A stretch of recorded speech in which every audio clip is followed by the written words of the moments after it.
Straight. Please hang on to the brake. Time running.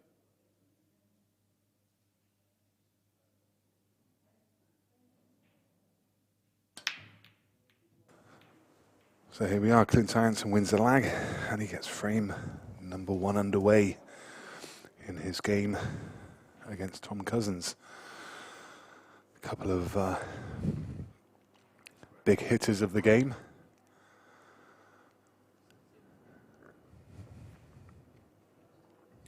Two quite different people, two different players, contrasting styles.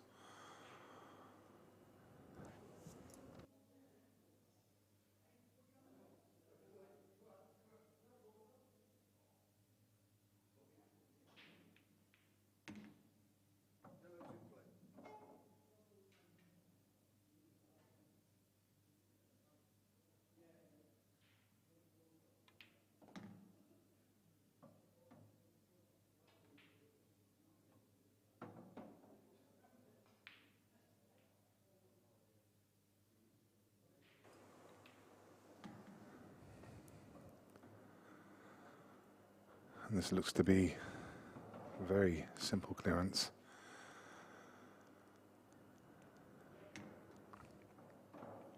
Going about it very nicely. He'll just be screwing the cue ball straight back to around about where it is now, using the side cushion.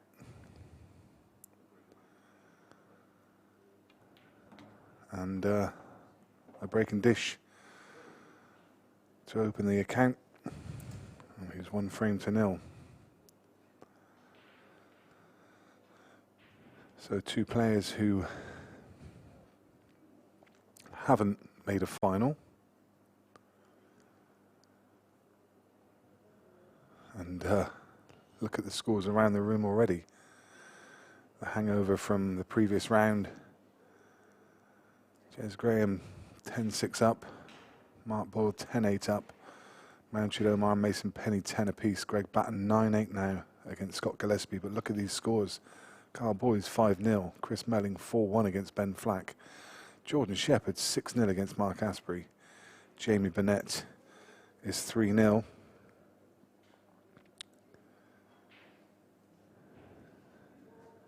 Against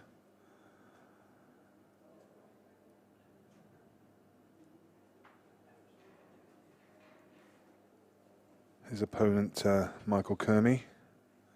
Paul Kelly 2 each with Jason Tuvey. Good to see Jason Tuvey. I think he was a bonus ball winner. Good to see him in this event. Sam Bircher 3-1 up against Adam Davis. Dave Fernandez 4-1 against Mark Billingsley. Rich Gifford 2-1 against Govey Gill. And Jimmy Croxton 3-0 against Jason Ellis.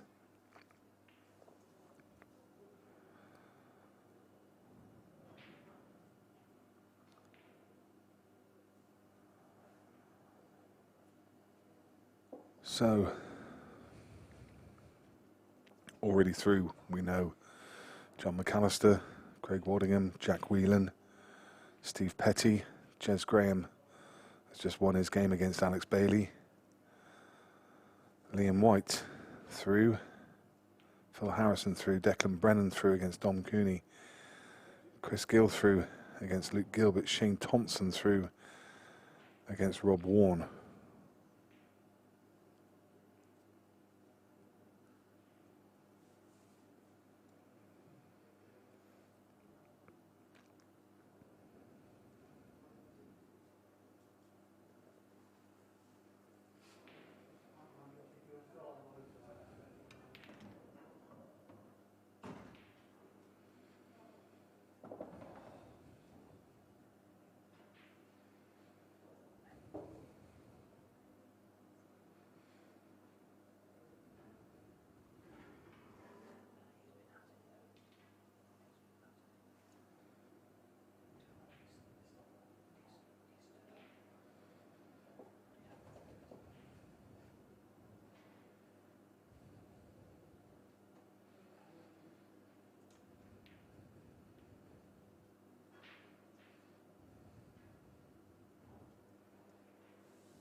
We see young Tom Cousins.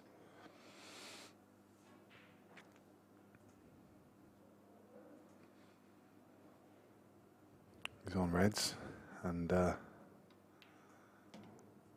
well, he's underhit that by probably 18 inches.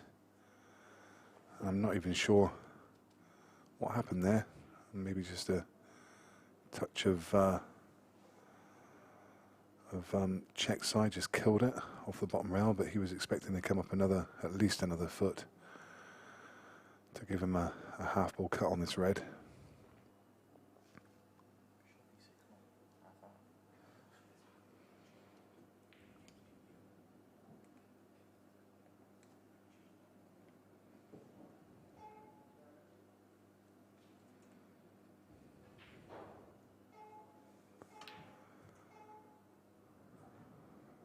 Gone for the big double, and I'm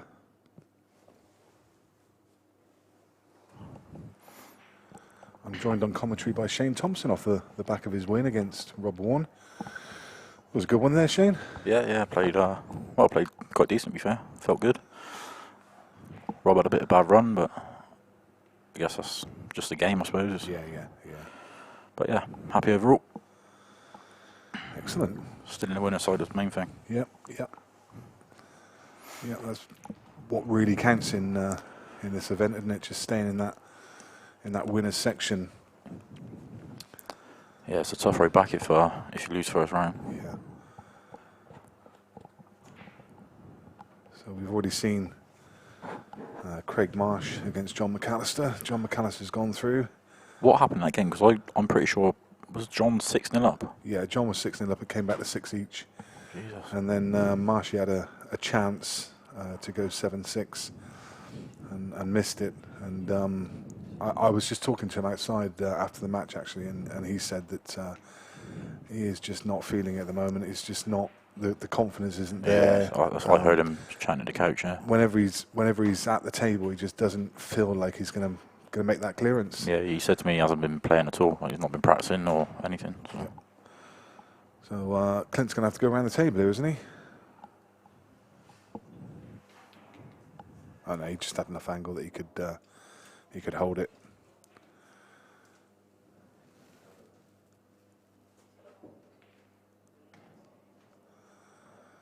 And very quickly, 1-0 is going to become 2-0. And we saw in that last match that it was all just a bit too late when Craig did find his form and find his feet. And Tom won't want to let the same happen here. If you let someone of Clint's ability get 3, 4, 5 frames ahead, then it's a very, very tough order to come fighting back. I just bumped into Sean Chipperfield while I was out in the arena a second ago. Of course, after my faux pas saying that his opponent Callum Singleton had an easy draw, which of course he doesn't. He's got Sean Chipperfield followed by Adam Davis. He's got an absolutely horrible draw. I don't know what I was thinking. I was thinking about somebody else, I think. So.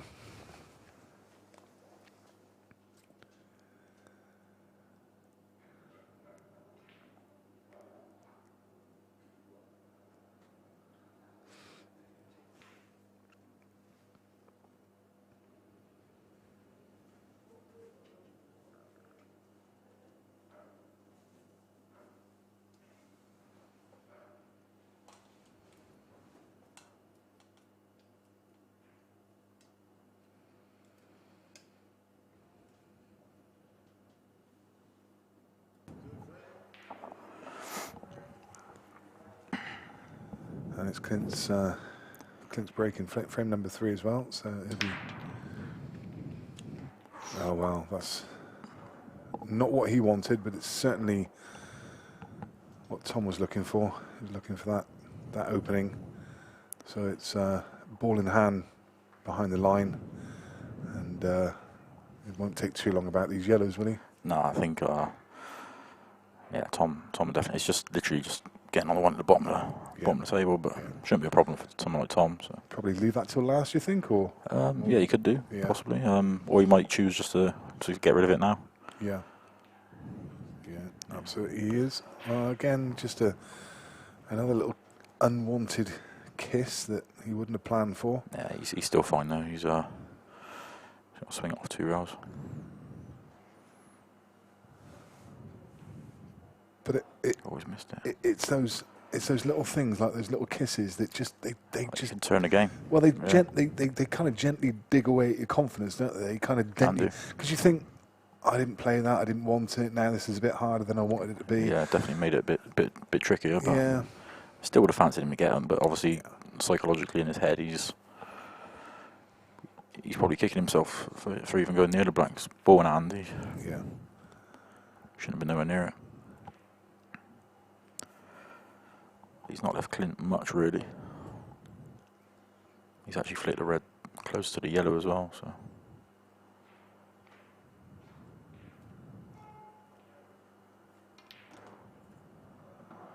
Where's the white? No, he's okay. I saw it just drifting towards that middle bag, but well, I say he's okay. That's not really what you wanted, I don't it's think. not ideal, is it?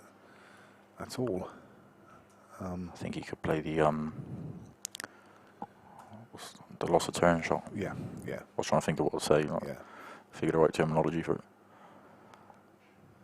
So he's going to play red onto yellow. He will play it for the red to drop after, but if it doesn't, Yeah. it won't matter. So it's it's Tom's shot, but he has to play it from where it lies. Not exactly how he wanted it. The yellow does pass into that pocket, and he can play it off the red if he wants to, doesn't it? But I'm thinking he could play it off the red and not the yellow out, perhaps. Can he go cushion first? just looking to... So there's not really much value in covering the bag, really. No. Because he could play the same shot now and just leave Tom touching the yellow. Yeah, yeah. I think that's pretty much exactly what he's going to do. Just a dead weight, drop it in. Yeah. I think I would have played it so the white stayed to the right of it, but... Yeah. Because the red would have still gone, but now it's a bit tricky.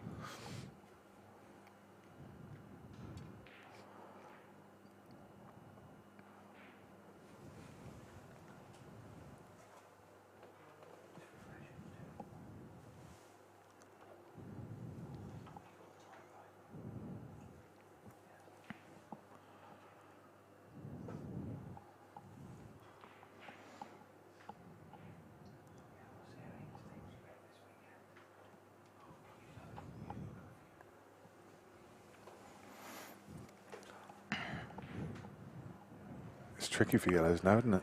Yeah, very tricky.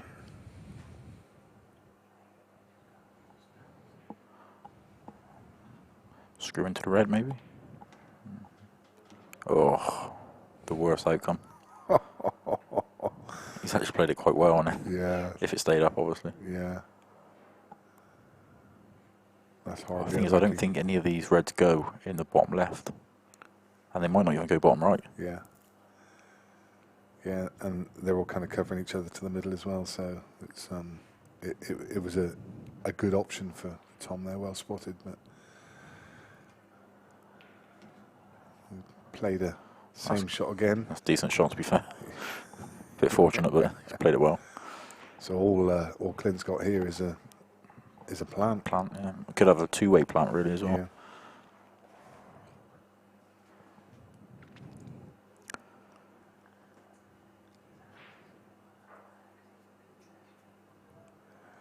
I mean, it's not often you see that loss of turn shot played, and we've seen it 3-4 times now in this frame. Yeah, it's very rare you see it. I think people just forget about it. Yeah. Clint certainly won't, because he plays these kind of rules all the time, doesn't he? Plays Chinese, which are very similar. You fancy just playing a containing safety there, or rather than playing the plant? Don't really need to go for it, does he? No, he doesn't. As long as he can get tight to the bottom rail. I think a Sean Chipperfield or a Jordan Shepherd would be going for the plant here, but Clint probably just slightly more measured. He may well be. Well, we'll see. I think he's going for it. No, played that containing shot. Yeah, I think he's left that. I think that's a plant as well. So I think it's Tom's got to play a good shot now. He's got a bit of angle. Yeah, but that's tough, especially queuing there. But Clint, yeah, a bit of a grimace on his face because he didn't want to leave this, but he was always going to leave something, wasn't he? But Tom would know that he'd be leaving the plant as well. So yeah.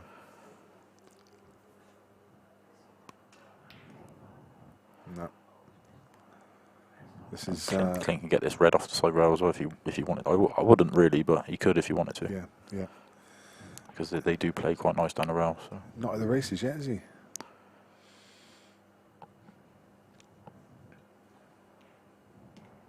He's elected to move it. Yeah, that's a good shot. Wasn't a massive amount that could go wrong with that, was there? No, I mean he could have hit a bit fuller and kind of messed himself up a bit, but he's played it quite well. Yeah. Just got to watch the white here because he could be going beyond black. Yeah, he was just looking at the line.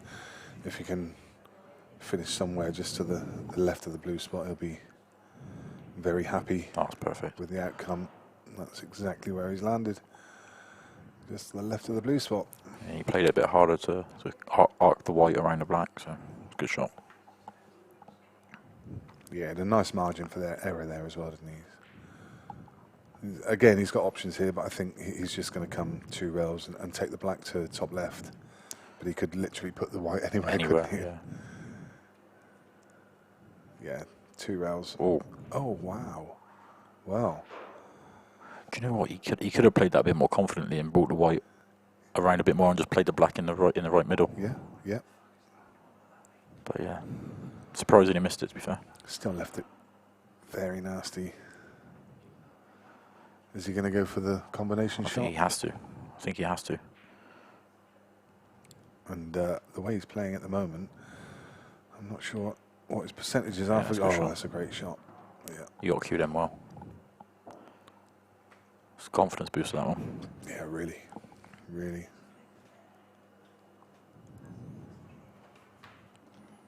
Yeah, it's a good shot. Very nice.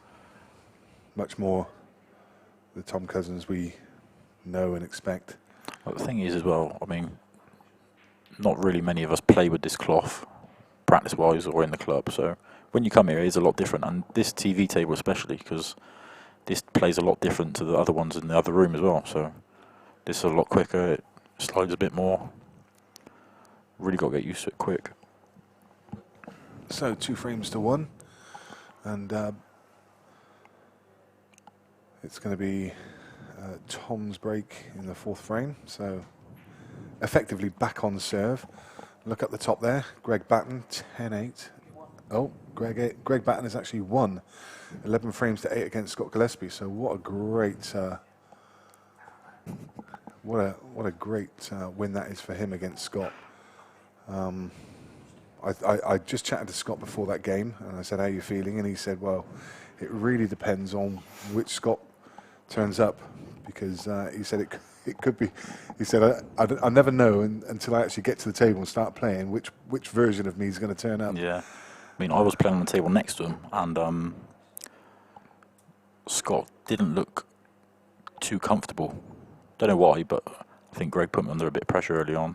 I mean, I didn't really take notice of the scores, but I think whenever I looked over, Greg was either at the table or Scott was kind of in a bit of trouble. So Greg seems to relish these oh, big games, doesn't he? he relishes on the pressure and the occasion. Yeah, yeah. He loves it. We saw him take Liam Dunster to the hill. We saw him take Phil Harrison, like I think that 11-9. That was another really, really tense game in previous events. He's not shy to win the comp here. So he won the Players' Championship, didn't he? Yeah, Was it last year? Yeah. Year before? Pac-Man. I mean, he's got a pretty horrible draw. Yeah, I think we looked To at it on say the the card, least. didn't we? Yeah, it wasn't very nice. He's going to play Phil Harrison now, tomorrow. Okay. And is it the winner that would have possibly Raybone? Either Story, Raybone maybe? or no. Liam. Liam. Oh, Liam Mitchell. Beats. Oh, Yeah. okay. Yeah, so one of those two. And I thought Greg was a great price, actually. He was 7-4 to beat Yeah, Scott. that's big, yeah. It's a big price for Greg. It's, I think people tend to underrate him when he's got those big Yeah, games, and yeah. they make his opponent favourite, but he just does the business. He beat Tom Cousins in event 2, I think it was, wasn't it? I know He did. Yeah, I think it was event 2. Yeah.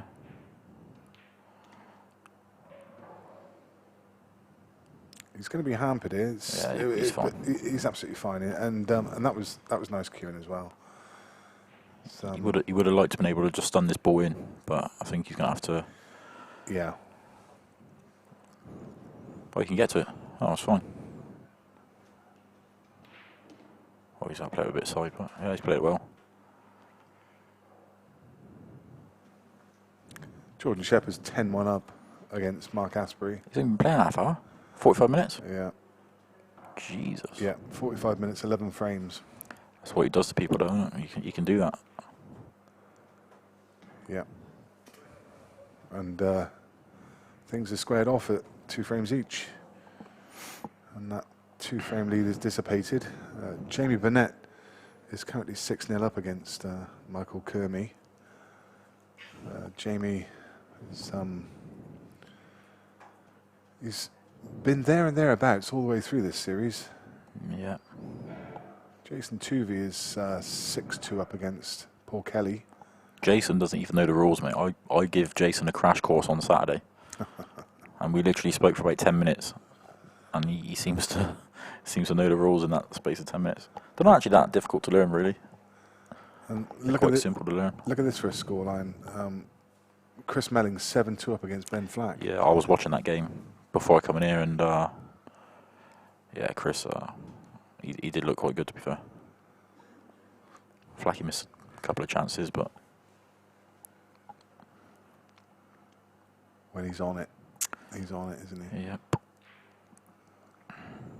So we're looking at Is table Jimmy Croxton. 5 here. So this is Jimmy Croxton against Jason Ellis. Jason at the table, trying to open his account. He's currently 6-0 down against Jimmy. Yeah, Jimmy would have put a few hours in this week as well, I would imagine. Yeah, I think Jimmy's got, without any disrespect to any of his opponents, I think Jimmy's got a fairly good draw here. He's got Jason, and then he'll play the winner of Rich Gifford and Govey Gill. And That'd be a good game, actually, them two. In winners' qualification, it's either going to be Josh Kane, Arfin Dad, or Brian Halcrow. So Yeah. he's That'd be a good game, though. Rich Gifford and well, Govey. yeah. A very good game. Rich from Gloucester, isn't he? Rich Gloucester and Govey Wolverhampton, I think. Yeah. But yeah, Govey's very good. Dave Fernandez is 6-3 up against Mark Billingsley. Do you know Mark? Mark's local here, I think. He lives in Stoke or Stafford or somewhere close to here. Sam Bircher 5-2 up against Adam Davis. That'll make or break a few people's betting slips, I would have thought. Yeah, I would have thought so. Well, I mean, Sam's a great player. yeah, I think no one to write Sam off, but yeah, I think Adam. I don't know what price was, but he would have definitely been a favourite for the game. Yeah, I'd say Adam was probably 1 to 2 in that. Yeah, I wouldn't surprise anyone having Sam in their bet though. No, absolutely not. Great value. Carl Boys is 9-0 up against. Is he playing Kareem? He's playing Ben Kamal. Oh, okay. Don't know where I got Kareem from. I think that was the other Moroccan that was here before.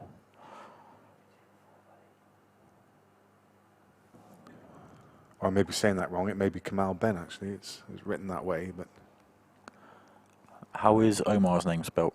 Because sometimes they have them back to front. Mounted Omar, yeah. Yeah, I think it would be Ben Kamal, I think. Yeah. I think they have their names opposite.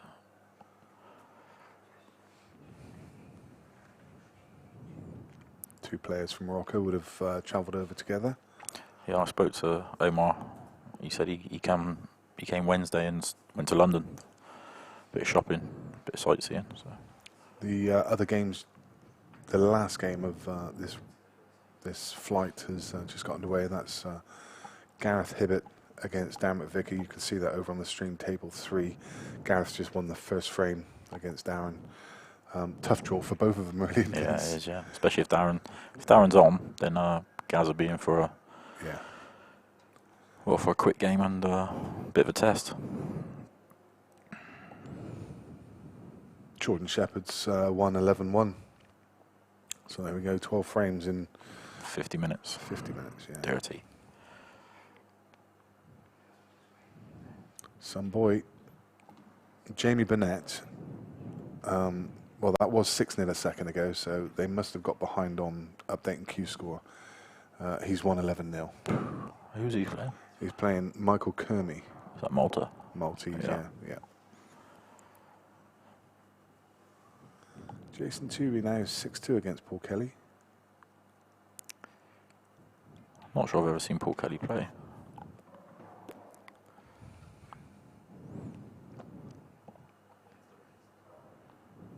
Is this the first one he's been on, or is it? No, he's played a few.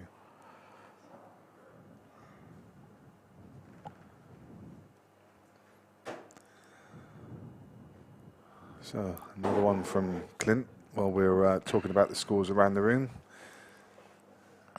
Just going about his business.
Tom breaks off in frame number 6. He's got a yellow to the middle. And I think every yellow goes. Yeah, I mean, it's one of those clearances that it just needs some pretty good ball control, doesn't it? Yeah. Because some of the balls you don't have masses of options on. So I think if Tom can get these, it give him a nice bit of confidence. yeah. Because he doesn't look himself, does he? Not. No, he doesn't.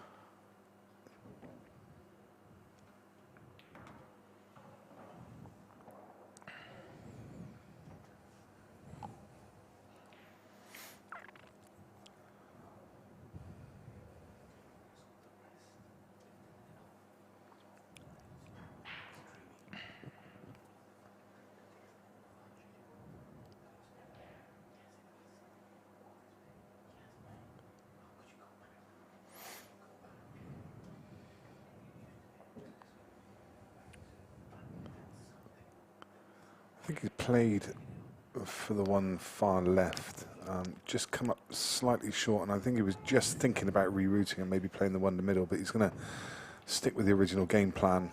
Yeah, he didn't need to play the one in the middle. No. He's just giving it a little bit of extra thought.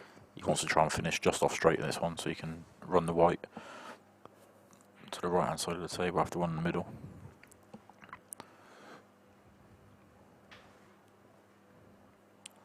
Becomes more tricky when he has to clear these balls at the bottom half of the table. So I mean, he's hardly hit that, but it's reacted. It's come so wide. He's reacted loads. yeah,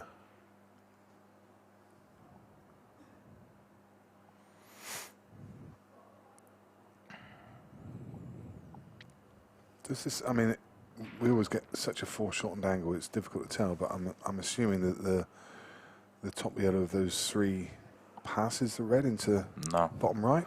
no, it doesn't go. That's why I was surprised the way he played it. Yeah, I thought he was just going to drop it in and leave the one in the middle. But it might not even go. Well, I'm just guessing. It might not even go in the middle. yeah, that's true. That is true. He's used his time That's a back. great shot. Wow, look at this. That's perfect. Absolutely great shot. Under pressure as well. Yeah, I think he had 2 seconds 2 left. seconds Yeah. left on the clock, and he just pulls out. It's so off-putting as well, that Absolute beeper. Dream of a shot. Because you can hear it loud on the screen, but it's so much louder in the actual arena. Yeah.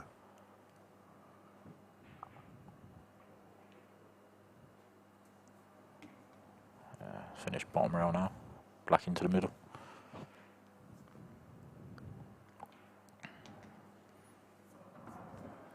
Shot. Yeah, that one shot under pressure, I mean, that really was something else.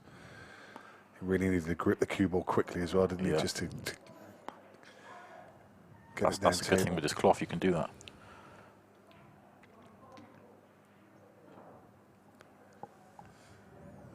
Where do you rank this cloth? I mean, it's obviously still a fairly new cloth. Yeah, It I was mean- introduced in, I think, event 4 last year. Yeah.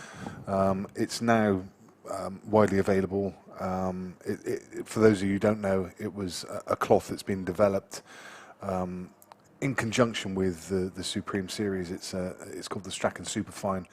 I think they use it in snooker as well. It's I'm not sure if it's slightly different than the one they use in snooker. I imagine Okay. it is slightly different. It comes in green and grey. To feel, I mean, I've played a couple of frames on it. And It's slick. It does feel really nice. I mean, and even if you put if you're getting your hand on the table and you're kind of going against the nap, it doesn't feel harsh. It doesn't. It just feels. yeah. Don't know. It's weird. It's real slick and smooth. It's not got a dissimilar feel for people who are familiar with the Hainsworth match. It's No, it not got a hasn't. dissimilar feel. No. It's almost like that very, very short bristle. Yep. It's almost like a bristle, isn't Yeah. it? It's like someone who hasn't shaved for a couple of days. You Yeah, just exactly. run your hand over Yeah, your chin, and it's just got that Yeah, little it's bristle not on not uncomfortable. It feels nice on the hand as well. Yeah, So yeah. But it's super reactive. Isn't yeah, it? I mean, It's, the way I play pool, this cloth is perfect for me. yeah, Like I don't have to hit the ball hard. I just float the white around, and the little bits, the trace of the side that you might put on the ball is it just reacts perfect. Of course, UK Tour have pledged to use this cloth next year, so you're going to be playing on this all the time, aren't you? I can't wait. I know there's clubs around the country, certainly the Plaza down in Plymouth. We had a comp there. This cloth installed. Yeah, we had a comp there the other week. It played really nice, to be fair. Yeah. But I think that's the only club I know of this. It's got all their tables. Are you a fan of the grey? I mean, it's a personal choice. It's different. It's not. I think it's trying to create an identity that's away from snooker, isn't it? So. Yeah, I mean, colour's colour at the end of the day, isn't it? Yeah, I mean, of course. Yeah. It looks good on the screen. And with the contrast of the coloured balls, I think it looks great. I mean, if you look at it on the Black Supreme tables, it does look like it really pops. If you know what I mean. Yeah, but one of the features is that it's. It's also got this anti-kick technology built into it, hasn't it? I'm not exactly sure what that means. I'd have to look that up actually, because I'm not entirely sure what that technology, how that manifests itself in the cloth. I think it's something in the weave that they've tried to cut down the friction, perhaps. Okay. Yeah, I'm not too sure about that sort of thing. Yeah, but from a playing perspective, as you say, it's really grippy, fast, reactive. It plays pretty true, doesn't it? Yeah, I can't fault it at all, to be fair. It's perfect for the way I play pool, so I'll be happy if every club in the world or the country had it. I'll be happy.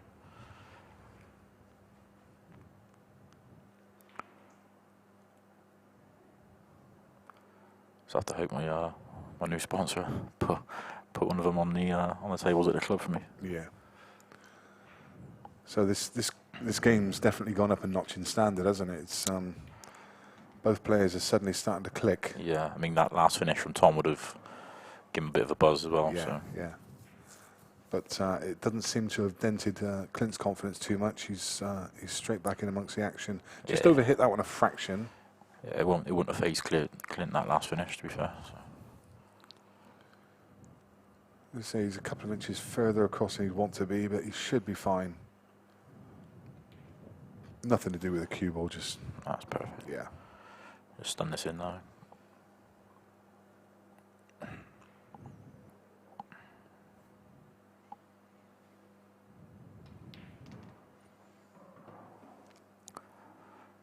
Confident pot.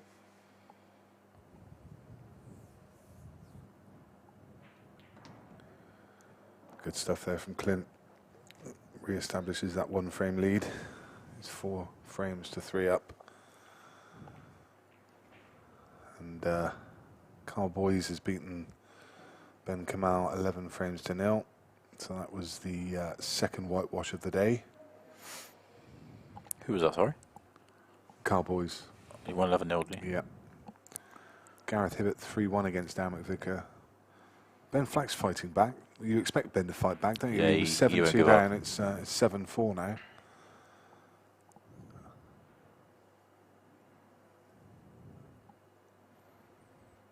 Callum Singleton, Sean Chipperfield just got underway.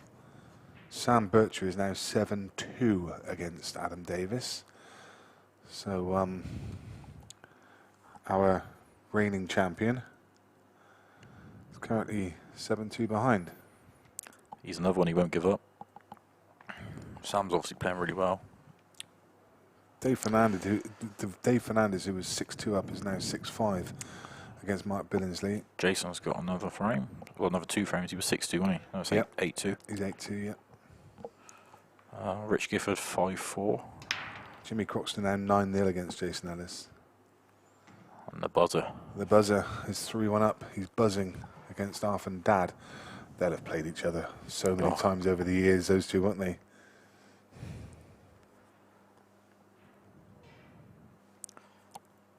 Yeah, not short of a few years' experience between them.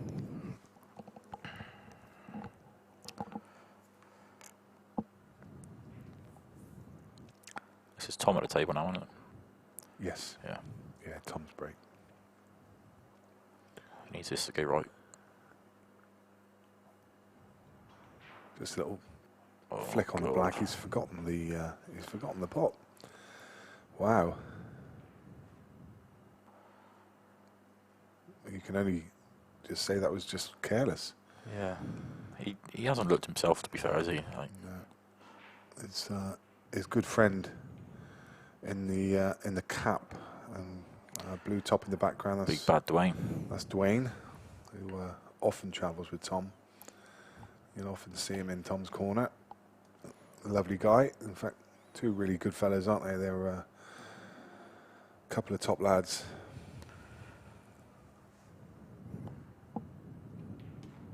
Both got a killer sense of humour.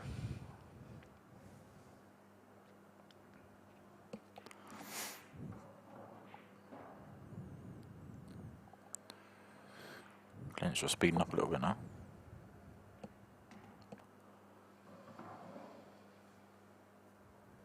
That was all just about controlling the pace. Just killed the cue ball. And simple black along the bottom rail. And these may be missable on club tables, but they're unmissable at this level.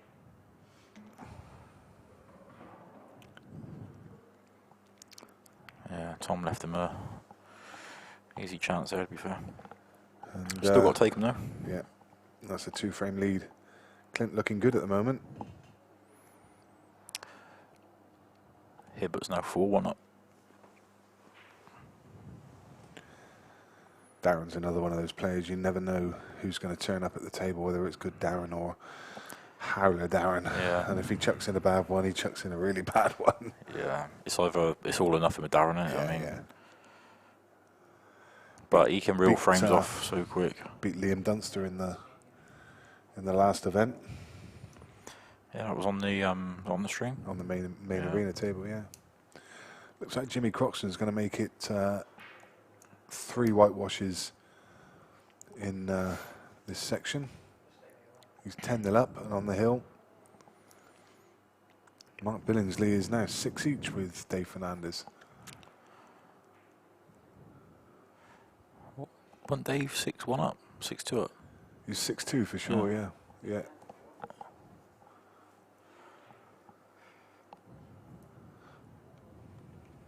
Chris Melling stopped the rot against Ben Flack, and it's 8-4.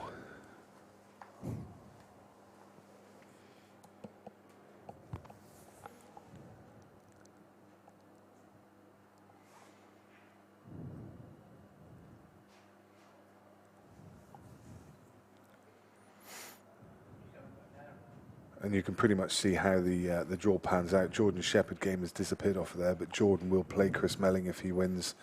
And then the winner of that will play the winner of the Gareth Hibbert, Darren McVicker. That's got to be an arena match, hasn't it? Yeah. Melling against Sheppy. Yeah, definitely. If there's ever an advert for Paul, that'd be it. Yeah. I'd be shocked if that was not on the arena.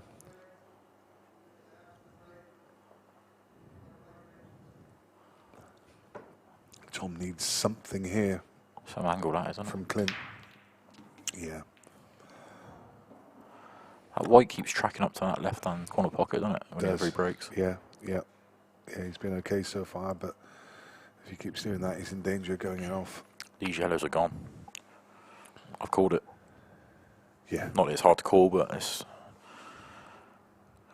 I can't see the one down the rail being a problem for him. So he's just going to play across and nudge into the... I don't think he needs to. No. I thought he would have stunned onto the red, to be fair. Yeah, yeah, just that little nudge. And, he controlled it okay, but this is hampered. I'm not sure he can reach this. He's not the tallest of chaps, so he can get over the top. Yeah, he's fine. I was going to say, he's not the tallest of players. So. Yeah, that's a good shot. Yeah, we're getting one down the rail now. Yep.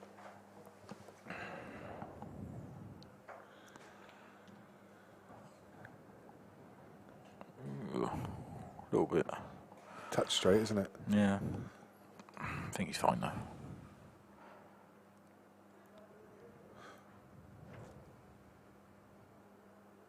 I think he's probably going to... Yeah, oh, wow. I was going to say, I thought he was going to screw back for the top yellow of the triangle, which is what he did, but... I think he could have just dropped that in, because both of the two yellows at the bottom would go. Yeah, I think his only worry was that he was going to be a little bit close to the cushion, and then with not really with the right angle to... Yeah. I mean, if he'd have finished just slightly low on the one Play that's... the yellow in the middle, one Yeah. below the black. Yeah, exactly, yeah. Yeah.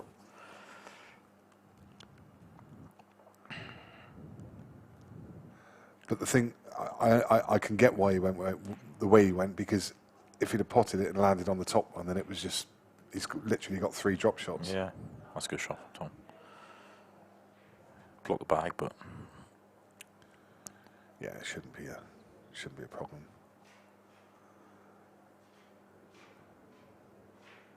it will be a little bit tricky to get on the black though. Yeah, yeah. I mean, you've got that wall of yellows, so...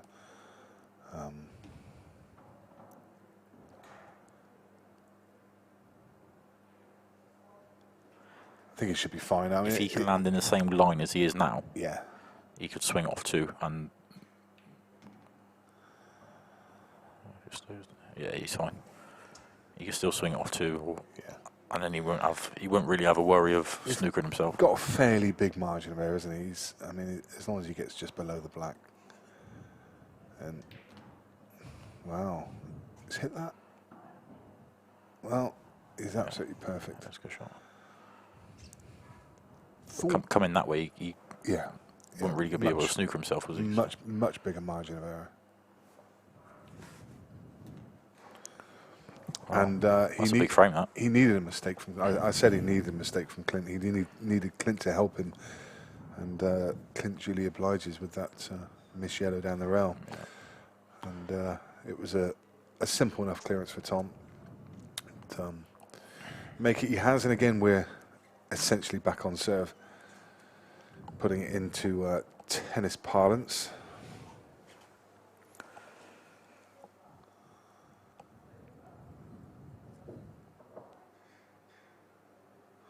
Jason Tuvey now 8-2 up.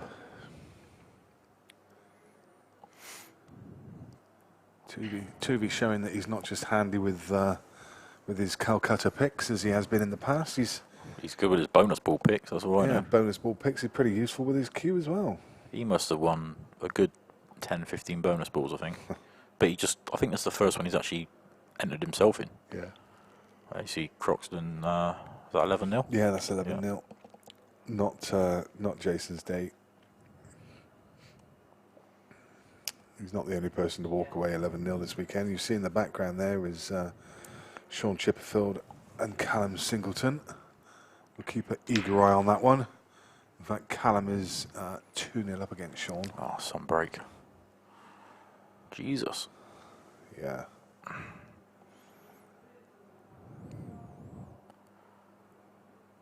Got breaking Tuesday. Yeah. Yeah. I know his ferrule was a bit dodgy before. He uses Dwayne's cue for breaking. He borrows Dwayne's cue. Red's here, isn't it? Yeah, definitely. And I mean, albeit all the yellows are there, but the one Well, at he's the one at looking the at top the of the yellow. table is the problem, isn't it? Yeah, he was looking at that just then. Yeah. I mean, he could go yellows because he could take the one on the left-hand side in bulk and leave himself on that one tricky one. But Yeah, I just think the angle that he's at, Yeah. it's kind of hard to. yeah, personal preference here Yeah. for me is reds. It's a fairly natural path. He's just going to work his way from top of table to Yeah, bottom. There. they all link together, don't they? Yeah. It's perfect. Yeah, one after another. I mean, this one links to the one over the right, and then he can come down table for the one over the middle. 2 on the left-hand side of the table, and he's got the black in the middle. So it's a kind of natural path. It's one of those that you look at the table and you can just see it straight away. Yeah, you can see it instantly. I think he's going to come across.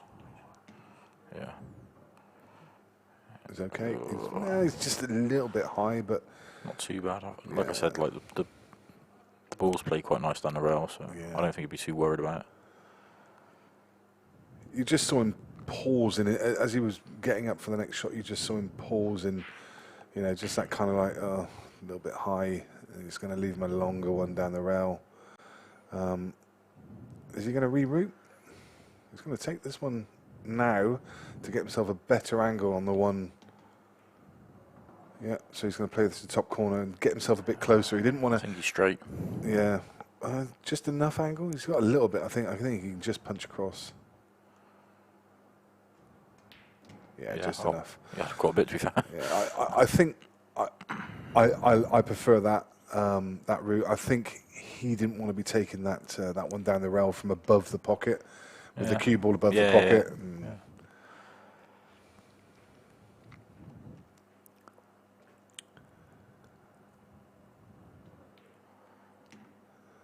And there we are. We're back on back level pegging, 5 frames each. Clint having had that 2-frame advantage. Tom pegs him back again. Yeah, that last frame was massive. Yeah. The ball that Clint missed on the rail. Yeah. Especially when he didn't really need to hit it so hard. Yeah. He'll kick himself about that though. So that's just cost him 2 frames. Or at least a 3-frame lead as well.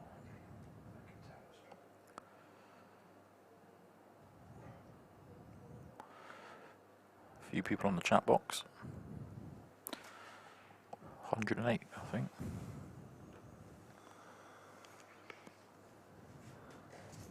Oh, it doesn't tend to update when you leave it on there. It's yeah, there's a. I think the last comment. Oh, 419. That's better. yeah. We're streaming on Facebook on the Players Pool Events page, and also on YouTube. If you're watching on either, please do like and share the stream. Also subscribe to the YouTube channel and click the notification bell, and you will get notifications via email when we go live, and we'll be live all through the weekend. So Oh, that's a big dry break, that. These yellows look lovely.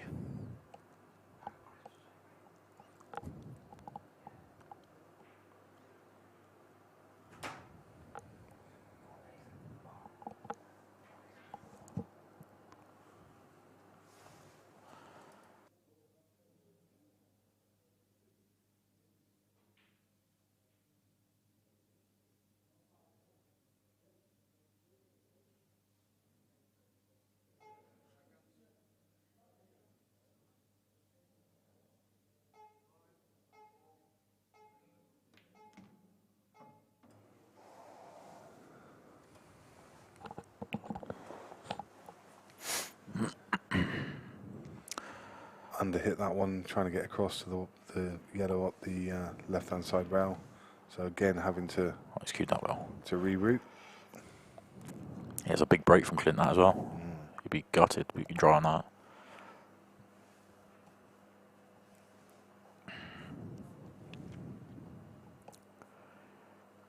A game of such fine margins.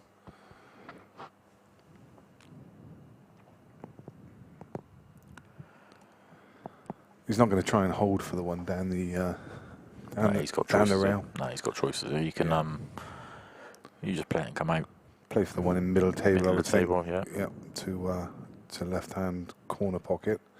Oh, well, that's a great shot. Well, no, he did hold. Yeah, played it off the red, so he could hold for that ball. That's a confident shot. That really is. That's superb. Filthy. I mean, it was so much simpler, you know, just to pot that and come out into open play. But oh wow, he thought that. I thought he missed that as well. Yeah, I really did. Wow, that's something else. That just shows what these cloths are like, doesn't it? When they're new. It's literally brand new. I think it's like a day old. Yeah. I think it got done yesterday. Yeah. They slide so much. Yeah.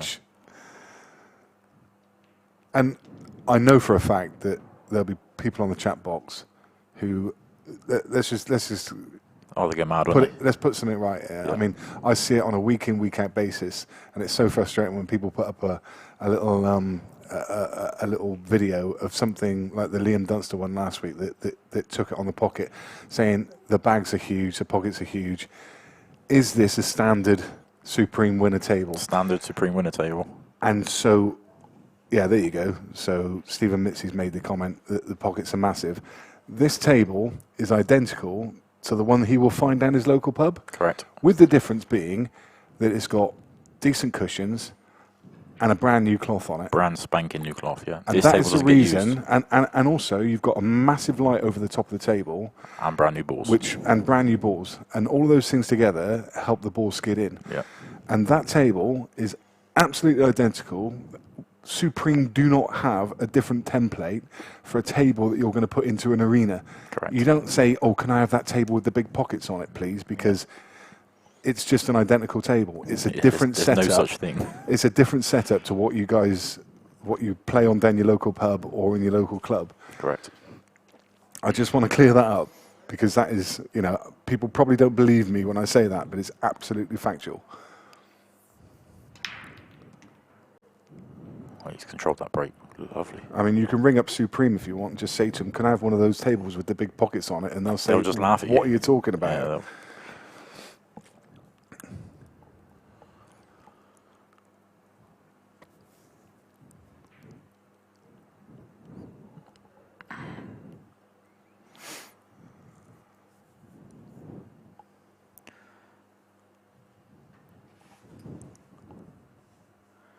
It is amazing how much difference it plays when you Nick, I'm going to let you answer that. BMMB, but why the weird triangle?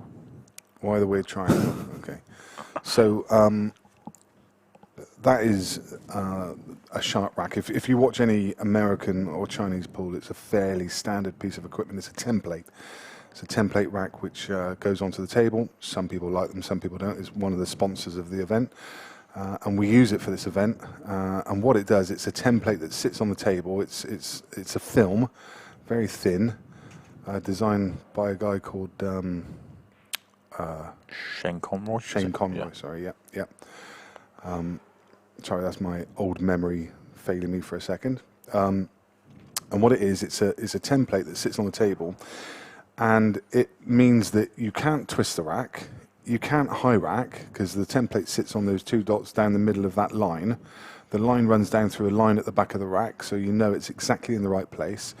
And each one of those balls, there's a little there's 15 little indentations, or there's not actually, because the middle of the it's just rack the doesn't outside have ones, it. yep. So all around the outside, there's indentations where the balls sit. So the balls sit in those indentations, and there is no room for any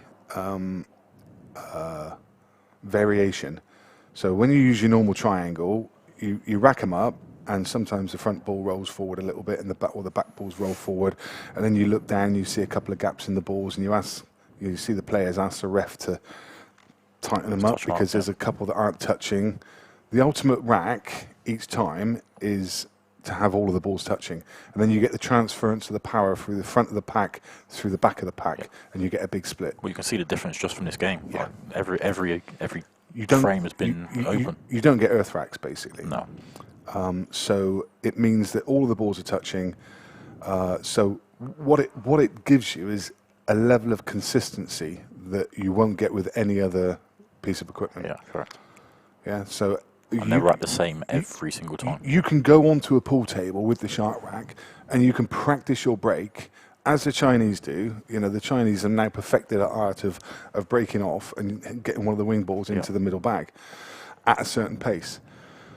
And that's essentially what you can do with the shark rack. You can practice with it, and you get a more consistent break. So that's why you have that bit of equipment. Some people like it. Some people don't. Some people think it's a bit of a faff. Some people think it takes too long. Actually, it really doesn't. I mean, I've done a like for like comparison over the time it takes, and it doesn't take much longer. And you saw one of the balls just roll up to it and then just kind of stop on it. Okay, that's very rare you get that. But that's a compromise. I mean, some tables have a bouncy cushion and a not bouncy cushion. I mean, it's just a variation in the game, isn't it? It just adds another variation. And you can see, like now, you don't need to remove the balls off of it. You can play across it, especially if you play a stun shot.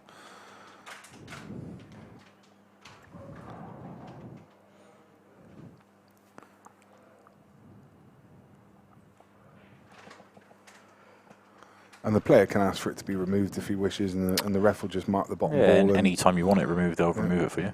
And he'll take it off the table if they so wishes.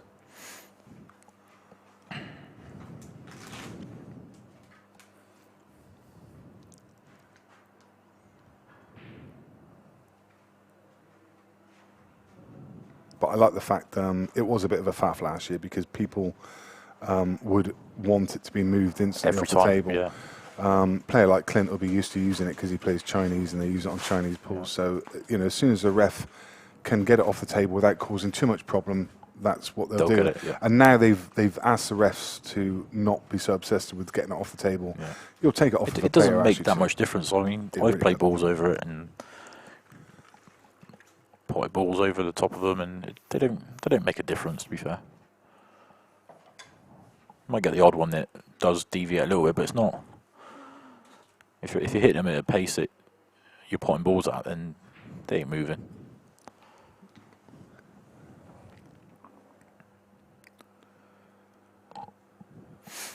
And if you're interested in buying one, they're available on eBay. It's called the Shark Rack.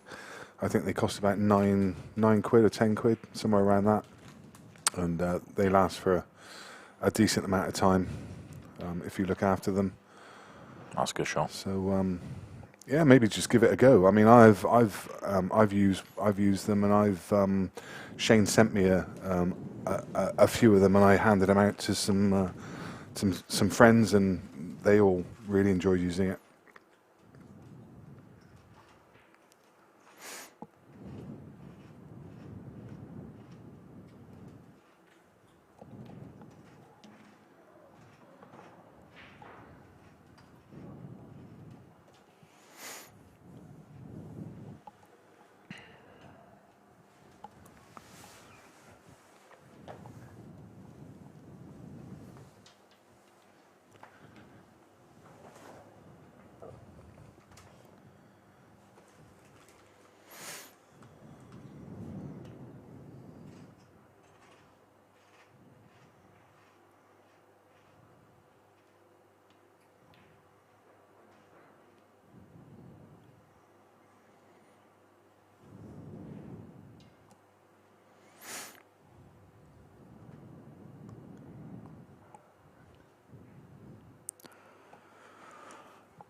Yeah, I mean, Rob Jacobs saying, could you use a normal rack over the top? Some people do.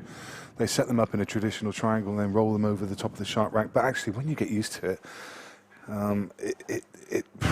It doesn't make it any easier to use a triangle over it, because you've got, obviously you put the shark rack down and then you're setting up in the triangle anyway. Yeah. And then you've got to try and get it on top, and then you're still touching them together anyway. So there's really no point. The first couple of times you use it, it can be quite alien. But once you get used to it, once you're adept at it, you see these referees, they don't take that long at all.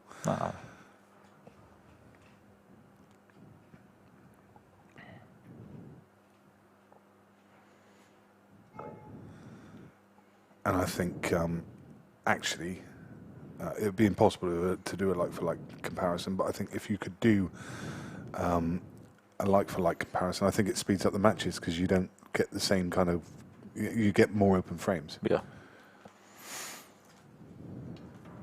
It depends what you want out of a match, because like if you speak to someone like Mick Hill, he doesn't really like them because he wants the clusters.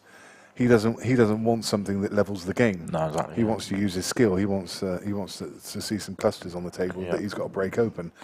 Whereas this one, that is could more be of a leveler. That could be the reason why, let's say, the bookies' favourites or the fans' favourites haven't actually won an event this year. Yeah. It definitely opens up the playing field for sure. That's what you want. You don't want the same people winning the comp all the time. Unless it's me. Yeah.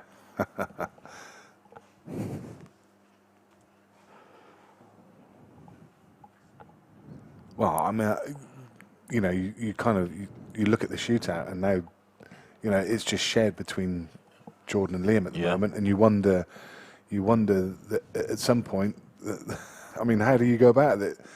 I'm sure the organisers don't want to see the same winners every time. No. For the players. They're over the moon about it, but the organisers would probably like to see a little bit more variety. And so the people that are paying to watch as well. I mean, they probably won't want to see Sheppy and Dunster just cleaning up all the time. They want to. Yeah. They want to see Fitzy, Kean, all these sort of people. It's a difficult one, isn't it? It is a difficult one. I think they've done a few things to try and level the playing field, like the golden break and stuff like that. Yeah, I actually quite like that rule. I love it. Yeah. And if you put the black and the white, you lose the frame. Yeah, great, super rule. But you'll see a lot more cut breaks, won't you? Yeah. Yeah, I think it's a great rule.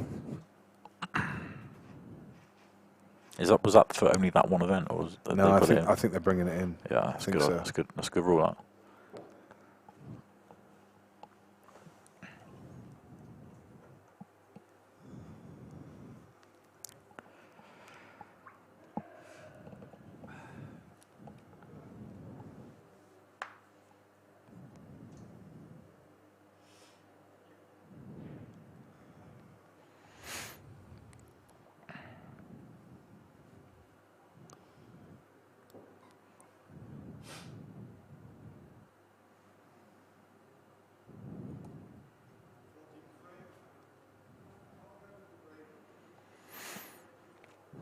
Some turnaround this match.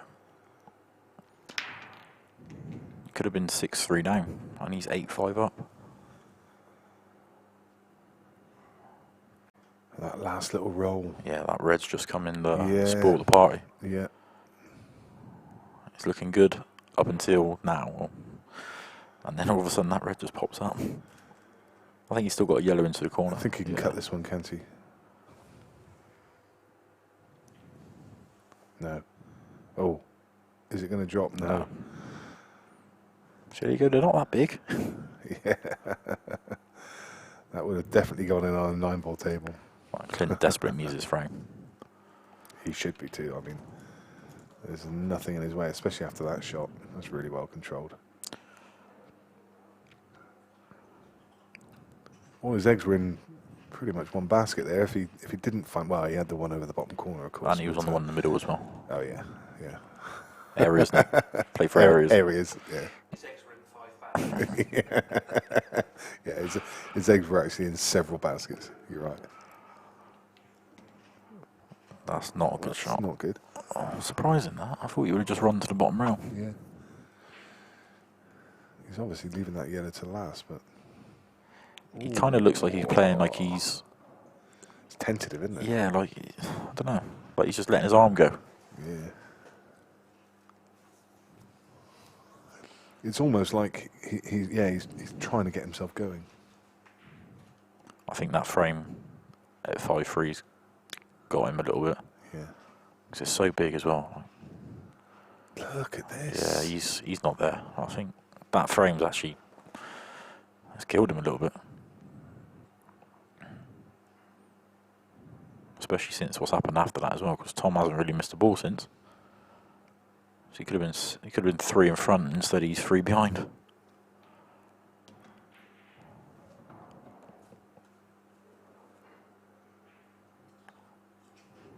Yeah, Tom don't miss these.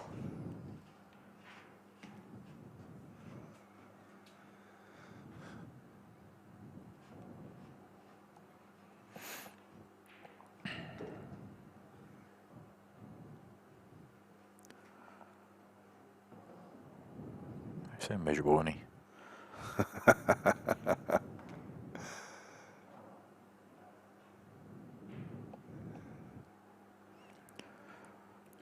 few guys come up his way, just in the background. He's got the big one coming up soon, hasn't he? He's got the semi-final of the King of the Hill against Liam Dunster. Yeah, some event that might, isn't it? Yeah, that's thrown up some great clashes. It's a game tomorrow, isn't it? Game tomorrow. Mark and Ben? Yeah, Mark Farnsworth against Ben Davis.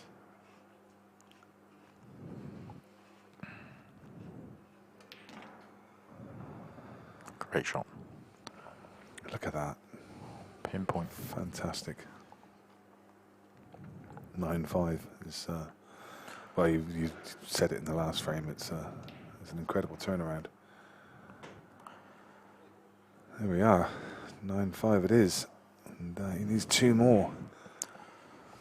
So another quick look at the scoreboard from the other games. Chris Mellings 10-6 against Ben Flack. Gareth Hibbett 7-3 against Darren McVicker.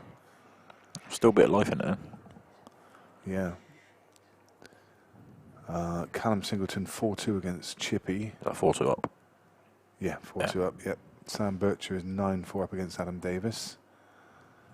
Dave Fernandez 10-9 against Mark Billingsley. He's not in his own way at all in Close that game one. now. Yeah. 6-all Goovy Gill and Rich Gifford. And Arf and Dad Brian Halco, out between them at 4 each.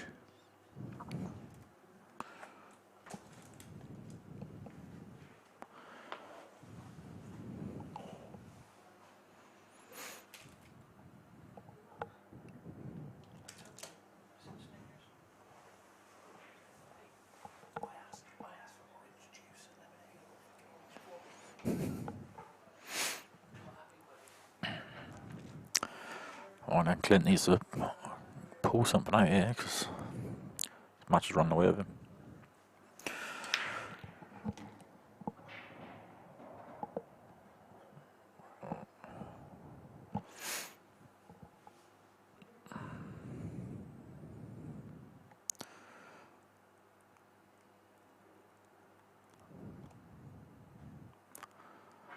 It's like long plant on the yellows for a shot. Obviously, you're not allowed to play red onto a yellow or vice versa, so some open at that.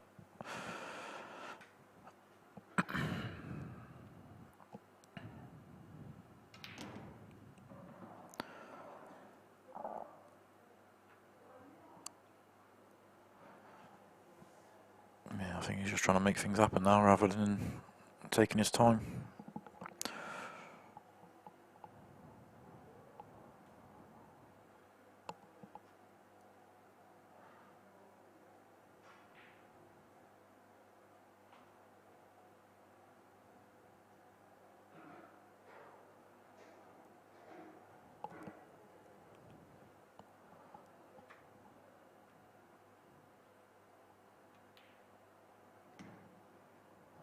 I don't know if he's on that.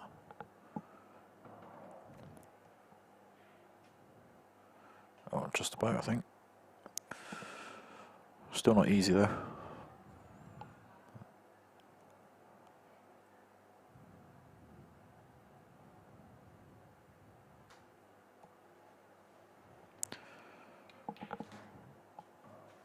Yeah, that's about the best he can do there.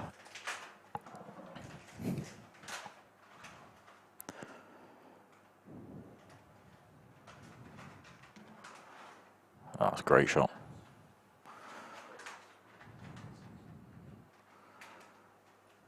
I'll drop this in now.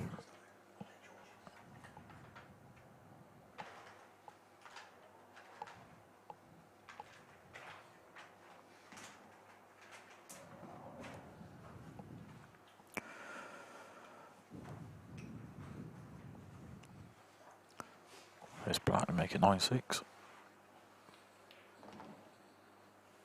And there we go. It's a good finish out from Clint.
There you saw on the screen a second ago, Sam Bircher is 10 frames to 4 up against the current reigning champion in Adam Davis.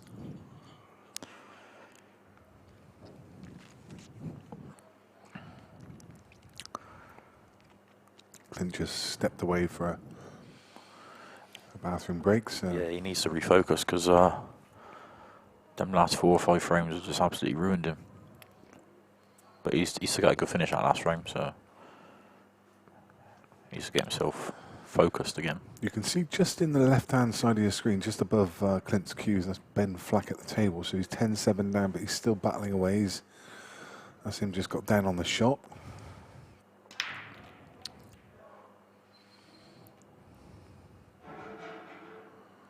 Dry. Well, he's crunched them. He timed them beautifully. You saw the cue ball just catch up with itself and just stop dead in the middle of the table. And it is dry, as Shane says. His first shot now could open everything up.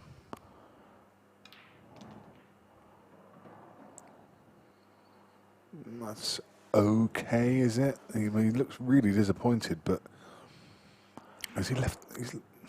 That didn't go, does it? Doesn't go. And there's no really real value in potting, covering the bag. Sorry. No. I mean, he's covered the simple one to right middle. He does have a thin clip to left middle. I think that's what he does have, to be honest.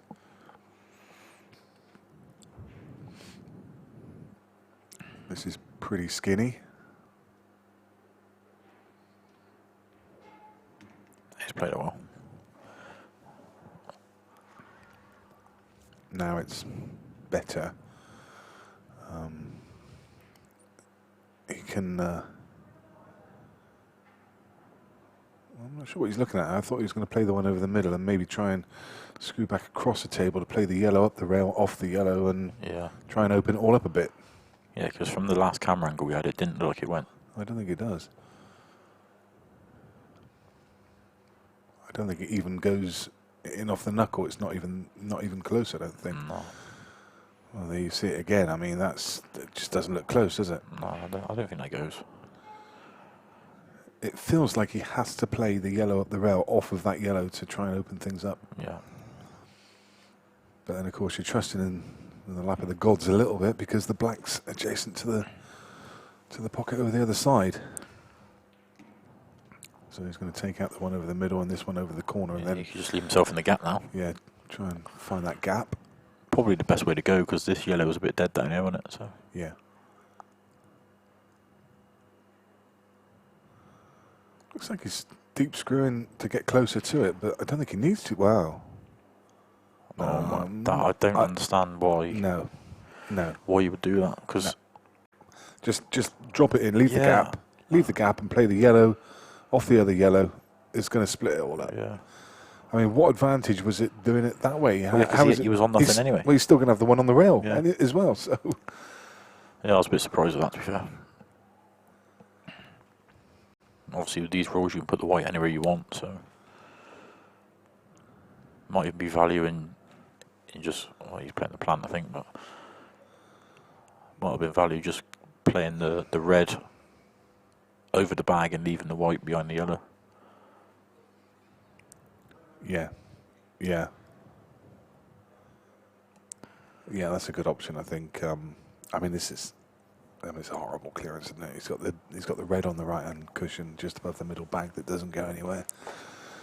Even if he plays this plant, he's not guaranteed to be that the red he's planting on is going to come out. Just needs to be wary of the clock. Has he still got his Thinking. extension? No. You don't want to use it, though. Doesn't want to use it. Oh, some what shot. a shot. But no, it doesn't go. So just opened up everything. He's just so unlucky that red's just come an inch further. Can he play the one to middle and dig down into it and stun back, cushion first, and just nudge that red out? Just needs a little dink, doesn't it? No, I'm not sure that's on. Probably too close together.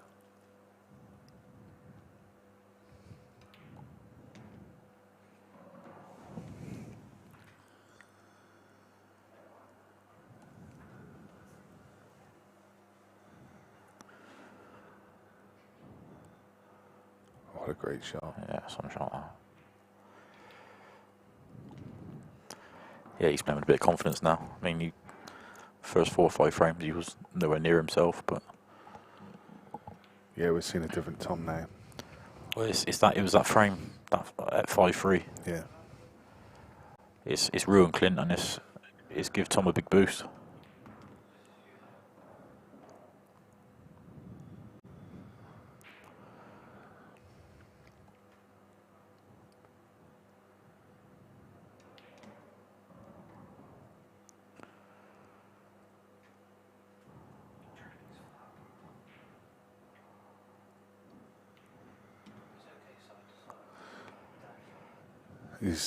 He's sublime when he's on it. Yeah, he's hard to beat. 10 frames to 6, and well, he's going to have 3 more breaks with his break. Huge. You don't feel there's any road back now, do you? There's Chippy at the table. Just potting the black. So what does that do to that scoreline? Callum was 4-2 up the last time I looked. It's now 6-4 to Chippy. So what a turnaround in that one. Wow. Callum's 4-2 up, isn't he? Yeah, yeah. I'll say you don't look too happy there. He's flung the balls around the table. So. See McVicker in the background as well. What's the score with Darren? Does anyone know? There we go. 9-4. Long way back. Yeah. Can be done, but player Gareth's ability is going to be tough for him. Yeah. So the draw shaping up on the winner's side tomorrow. Darren Collison will play Mark Boyle. Jez Graham will play John McAllister. Craig Waddingham will play Jack Whelan. It's a great match. Steve Petty will play Mason Penny. Liam White will play Neil Raybone. Greg Batten will play Phil Harrison. Declan Brennan will play Chris Gill. Shane will play Adam Penwell. So you've got yourself a buy there, basically. Oh, don't see anything like that. Oh, dear. I get one into Penwell anytime I can. Oh, and you got to, ain't you? Yeah, of course. It's just fair game for He'd him. probably give you a few earlier on, didn't he? So. Oh, yeah. Yeah. Carl Boys will play the winner of Gareth Hibbert and Darren McVicker. So it looks like it's going to be Carl Boys against Gareth Hibbert. That's another great game. Chris Melling will play Jordan Shepherd. What a draw. That game's done now, is it? Yeah. Jamie Bennett will play Jason Tuvey.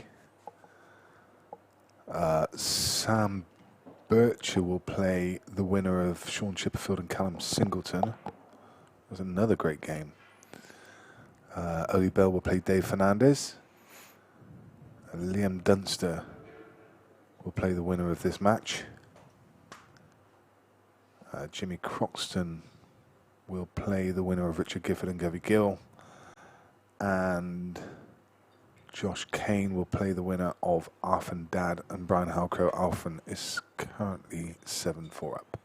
God, 3 frames went quite quick then. It was 4-all about 5 minutes ago, Yeah, 5 minutes ago. So that's how the winner's side shapes up.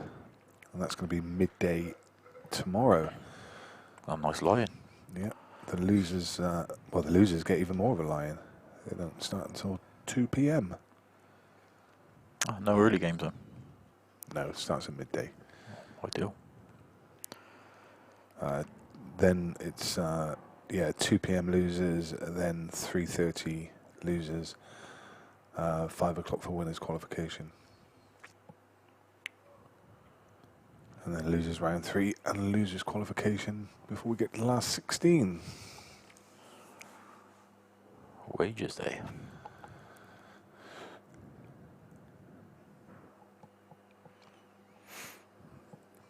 Yeah, I could do a nice good run again this weekend for the seeded grand final on it. So Yeah. be nice. Clint played that as a combination shot to pot them both, knowing that he'd be on the black if they both went in. I think it's quite tight though. Yeah, it is a little bit tight. I think he'd already looked at it just in case it did both drop. I think it was one of those. He was kind of happy gonna either double. way. He's playing double or treble. What's he doing? Oh, wow.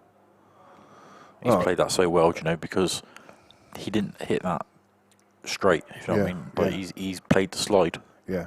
That's a great shot. I was just saying that the way he played the one over the middle, it looked like he played it to pot them both. It looked like they both gone to drop in, but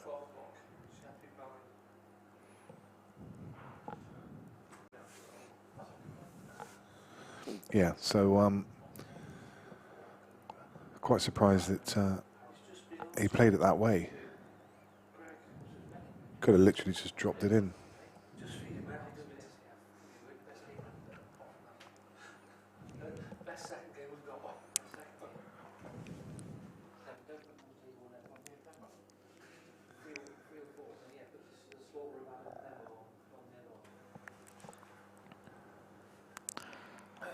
I always get left behind.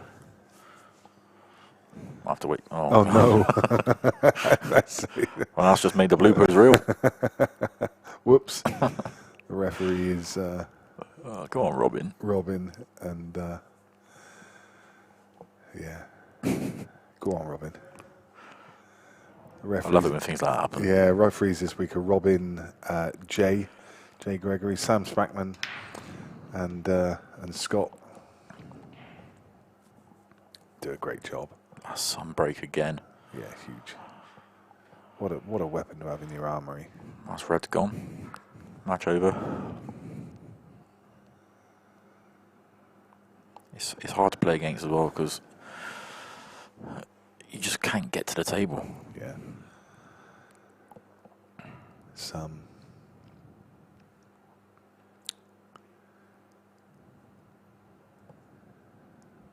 We have had confirmation from Lee Kendall that the midday game tomorrow, the game that's going to kick us off in the main arena, is that small affair between Jordan Shepherd and Chris Melling.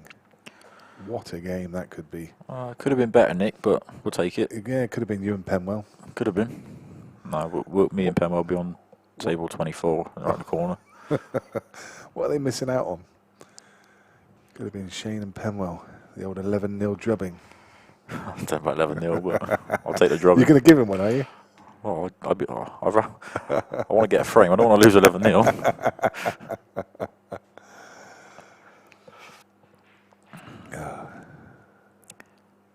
Tom wants the rack off now because he's going to play quite a delicate shot across it. So. Yeah. Absolutely understand why he wants it taken off now. As long as Robin don't move the ball, he'll be alright. That's it, straight in the pocket. Save him for later.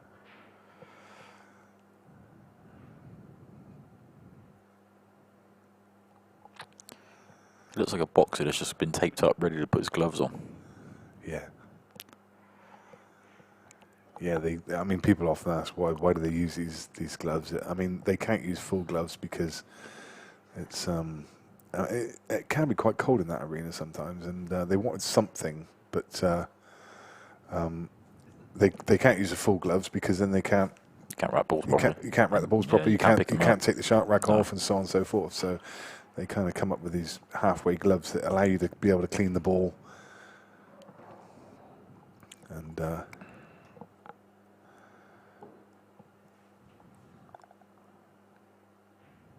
yeah, it's looks like it's writing on the wall great here. shot.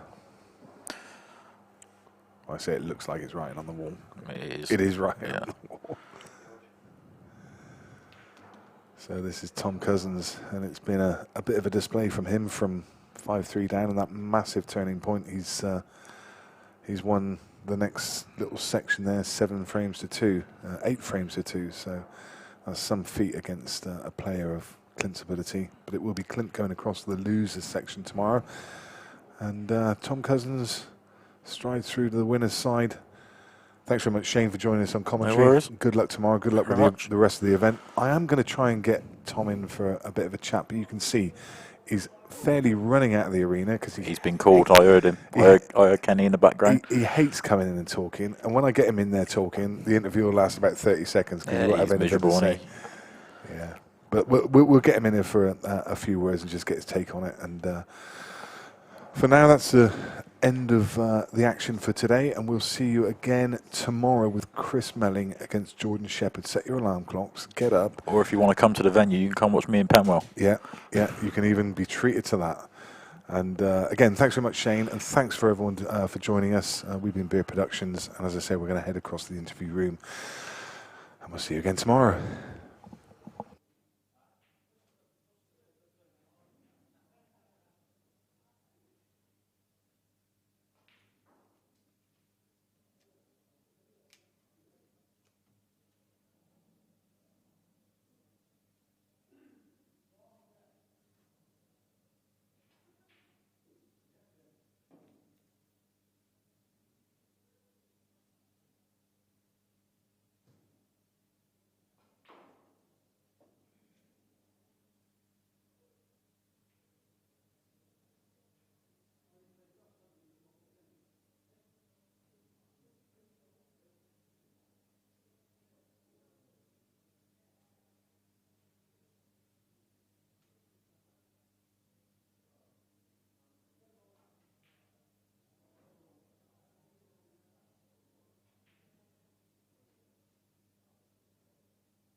Joined with Tom off the back of that win. Tom, there was a turning point in that game, wasn't there? 5-3. Yeah, Was 5-3. that yellow down the rail?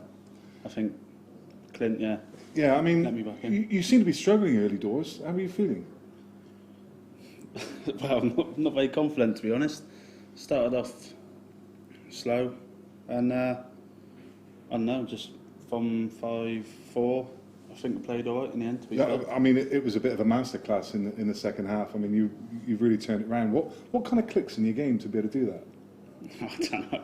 I mean, I'm trying to do it all the time, so I couldn't tell it, to be honest. Just again, I'm struggling with that table. Yeah.